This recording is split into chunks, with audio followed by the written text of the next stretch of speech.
Excellent!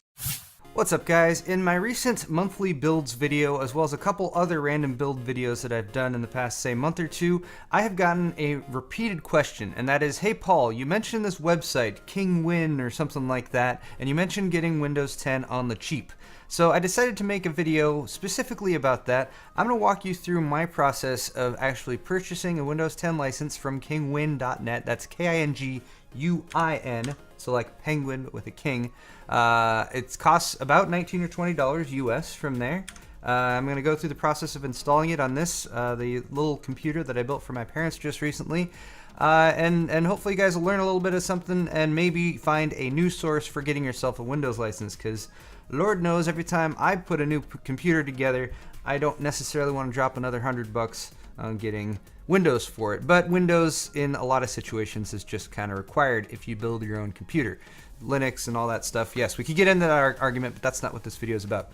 Anyway, apart from a built computer without an operating system on it, you will need a USB drive. I'm using an 8 gig one, but you need 4 gigs minimum, and I do recommend going with a USB 2.0. Go a little old school with this one. Don't get the newer USB 3 or 3.1 drives, just for compatibility's sake. Stick with USB 2, and I'll show you how to get that installed in just a second. Now I should give full disclosure here about my association with KingWin.net. There is none. I don't know anyone there, apart from following them on Twitter recently. This is not paid or anything like that. I was originally introduced to KingWin.net through the website called Fast2Play, Fast number 2 Play, which is a website I was introduced to by my friend Steve, who likes to buy video games on the cheap. Anyway, Fast2Play was purchased or acquired or merged with KingWin.net, so as I was going to Fast2Play to buy cheap games, I was redirected here, and I've discovered that they also have Windows licenses. So if you just go and search for Windows, you can find, well, they'll have varying licenses available. I'm sure they have stock that comes and goes and all that kind of thing. But look here, Windows 10 Professional OEM Key. This is the one I'm going to be getting. It's $19 right now. If you are shopping here, bear in mind some of these things, like worldwide. You will want to pay attention to the where the software is eligible. So definitely make sure it's got that worldwide indicator. Unfortunately, all these Windows licenses do. And also, hey, if you don't want Windows 10, they've also got Windows 7, Windows 8, Windows 8.1. And if you do get 7 or 8 or 8.1, you will be able to, you'll almost be forced to upgrade to Windows 10 eventually. But that is a way, if you want to start off with something that you're a bit more familiar with and then upgrade to Windows 10 in the future, you can do that. I do want to point out here a significant difference here between what an OEM key is and what a retail key is. Not that I can click and drag these or anything like that, but OEM is original equipment manufacturer. And basically, if you buy an OEM key, you are saying that I am the manufacturer of this computer, which I am comfortable doing. If you guys are a little bit worried, or if it's your first time, or if you just want to make sure that if something happens in the future, you might consider paying that extra 20 bucks or so to get yourself a retail key. The main difference that I've found between the OEM and retail key is going to be in the future. If you ever make a hardware change or an update or something like that, if you have an OEM key and you try to contact Microsoft for assistance with activation, they will probably not help you. They'll say, go to your system manufacturer, and you'll be like, I am the system manufacturer, and then they'd be like, well, you should be able to solve your own problem then. If you ever have had a situation with a Windows license deactivating or something like that, calling in or using the automated lines for activation is not that difficult, but it is much more effective with a retail key. I haven't even really tried it with an OEM key. Now, if you're super nervous about buying a Windows license for $20, and you're like, this just can't be legit, drop an extra $1.09 on the KingWin buyer protection, and that will allow you to, if you try to activate it and it says don't work, then KingWin will support you and give you a refund, hopefully, something like that. Anyway, oh look, add-on items. That's pretty common in websites. Moving right along to our checkout. Anyway, let me go through checkout, guys. I'll be right back. So I was able to check out with PayPal. My total was like $20.88, and then after the transaction goes through, you get an email letting you know it's okay. You can go to the KingWin website, and then you go to your games, and then you click on show the key, and I have the key already over here. I'm not going to show you guys the key, it's my key. But then you can also either go straight to the Microsoft website, or if you go to the activation instructions on KingWin, it will redirect you over here to actually download Windows 10. I don't want to upgrade now. I want to create a USB DVD or ISO. So we want to, what do we do here? read all this information and make sure you have what you need, and then you're going to download a tool, and that will help you to create your media. The media creation tool.exe. I'm just going to go ahead and open that, and oh god, okay, it's fine, everything's fine. And then this will pop you into this Windows 10 setup thing, and again, I'm not going to show you guys all of the gritty details for this, but basically take your USB drive and plug it into a USB port.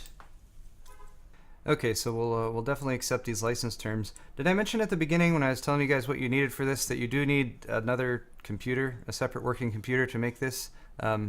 Yeah, I probably should have mentioned that, but hopefully it goes without saying. Anyway, create installation media for another PC, language, edition, architecture, sure. Yeah, we definitely want 64-bit. Don't go 32, go 64.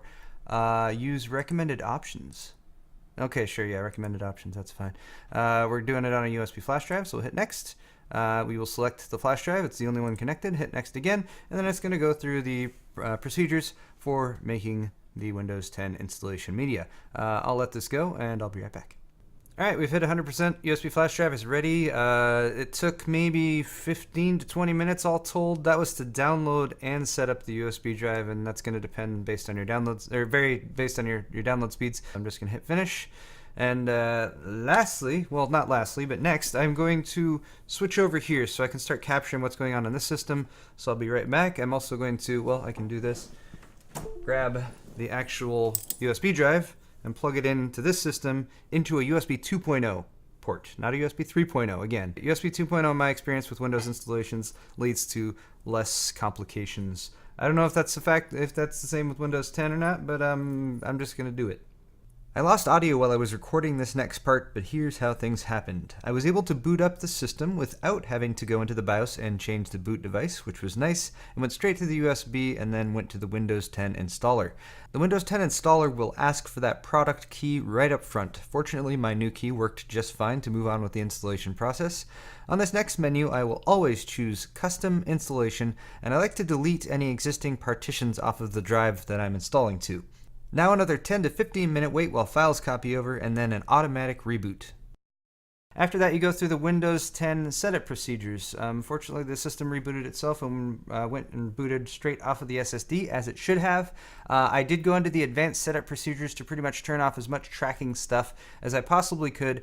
And here's a big shout out to my friend Jerry, aka Barnacles. If you guys really want to dig into the Windows 10 settings and get rid of a lot of the Windows 10 spying stuff, or just activity tracking and monitoring and that kind of thing, I will link his video in the description as well, so you can check that out and get Windows 10 set up a little bit more precisely to root out some of those Windows is watching you type features. Anyway though, after another minute or two of final setup stuff, just like that, Windows 10 is installed. Since my main question here is whether or not this key will activate, I'm going to pull up the activation settings right away, and only now will I actually plug in the internet to this new computer. Windows will automatically activate if there is an internet connection, so without me doing anything, the message updated that Windows had activated as soon as the internet connection appeared. It looks like my Kingwin OEM key is legit. That was the moment of truth. That was the, like, will this work or won't it? That's this computer with that key I just purchased, connecting to the Windows servers, and Windows servers saying, hey, you're good to go with your Windows 10 Pro OEM key for 20 bucks. So hey, I'm happy with that. It seems to have worked right off the bat. Even though I got cables running in front of me. Let me mention a couple closing thoughts here before I finish out this video. One is I learned that Kingwin.net is based in Hong Kong. I don't know if that's important or not. Two would be an alternative cheap Windows purchasing solution that I have used in the past is Reddit's, the subreddit Microsoft Software Swap, where you can also get very inexpensive just installation keys for not just Windows, but also like Microsoft's Office suite and that kind of thing. I've used that before. It worked good for me for Office. However, I had two systems that I got Windows keys for, one Windows 7 and one Windows 8, that deactivated like months later. So I went through this, it activated, it said it was fine, and then months later, suddenly I got a message, hey, your key is invalid. I did contact the guy on Microsoft Software Swap that I got it from. It was a person rather than a company like Kingwin.net. So anyway, that's why I've gone this route rather than that route, although that route is also viable, I guess. But I don't know, I feel a little bit safer doing this, and also doing that little, $1 for a buyer protection as well, so that if this did have a problem, you could go right back to Kingwin.net.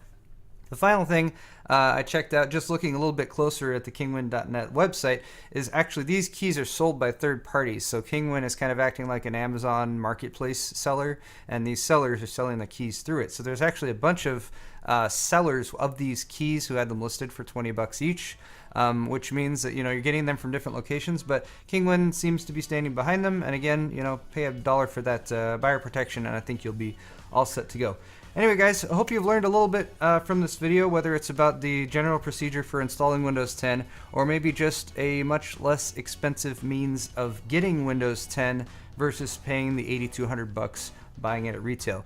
Again, consider those retail keys that are available for, say, $40 to $50 if you do want a little bit more back-end support from Microsoft, but I think OEM in this case is going to do just fine. Anyway, thanks a lot for watching this video. Hope you appreciated it. Hit the like button if you enjoyed it. Check out my store if you want to buy Paul's Hardware shirts, mugs, or glasses, and we'll see you next time. Thanks for watching, guys.